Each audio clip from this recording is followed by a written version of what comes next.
اقبال کی ساری زندگی کی تگ و تاز شرق و غرب کے فلسفے اقبال نے پڑھے ہیں، اور اس وقت کے بڑے بڑے لوگوں سے ملا، گوئٹے جیسے لوگوں کو اور نیٹشے جیسے لوگوں کو اقبال نے پیغام بھیجے، اور اس دور کے مانے ہوئے شخص تھے، یہ خدائی تصور تک پہنچ گئے تھے۔ انہوں نے ایسے ماحول میں آنکھ کھولی تھی جس ماحول میں وجود باری کا انکار کیا جاتا تھا، تو اس نے سوچنا شروع کر دیا کہ سارے لوگ ایک وجود کا انکار کرتے ہیں، وہ کہیں موجود ہی نہ ہو۔ سوچ سوچ کے اس نے اپنی قوم میں کھڑے ہو کے علم بغاوت بلند کیا، کہا تم سارے جس کا انکار کرتے ہو، میں اکیلا اس کا اقرار کرتا ہوں۔ پھر وہ توحید کے تصور پہ آ گیا اور ساری زندگی اللہ کو پانے کی تلاش میں رہا، لیکن اس نے حضور کا وسیلہ نہ لیا، اور ساری زندگی جو ہے وہ توحید کے آس پاس رہے، لیکن اس دائرے میں داخل نہ ہو سکا،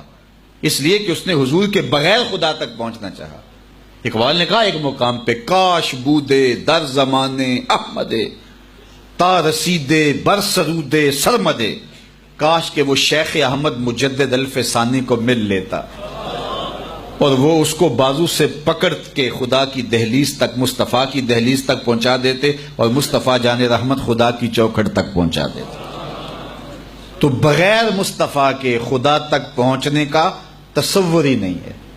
بلکہ اقبال کہتا ہے کائنات کے وجود کا جواز ہی نہیں اگر حضور نہ ہو نہ یہ پھول تو بلبل کا ترنم بھی نہ ہو، چمنے دہر میں کلیوں کا تبسم بھی نہ ہو نہ یہ ساقی تو پھر میں بھی نہ ہو، خم بھی نہ ہو، بزم توحید بھی دنیا میں نہ ہو، تم بھی نہ ہو۔ خیمہ افلاک کا استادہ اسی نام سے ہے، نبض ہستی تب شامادہ اسی نام سے۔ کائنات کی نبض جو دھڑک رہی ہے وہ اس لیے کہ حضور کا نام موجود ہے، اور اگر حضور نہ ہو تو کائنات اندھیرا ہو جائے، اگر ان کی رحمت نہ ہو درمیاں میں ابھی آگ لگ جائے دونوں جہاں میں۔ تو یہ کائنات کا وجود ہی حضور کے قدموں کا صدقہ ہے۔ تو اقبال ساری زندگی شرق اور غرب کو پڑھا، سارے فلسفے دیکھے، بڑے بڑے مشاہیر کو ملے، اہل علم سے ملاقاتیں ہوئیں، جدید الوہیات کے اوپر اقبال نے پی ایچ ڈی کی ہے، یہ اتنے ادق مضمون پہ،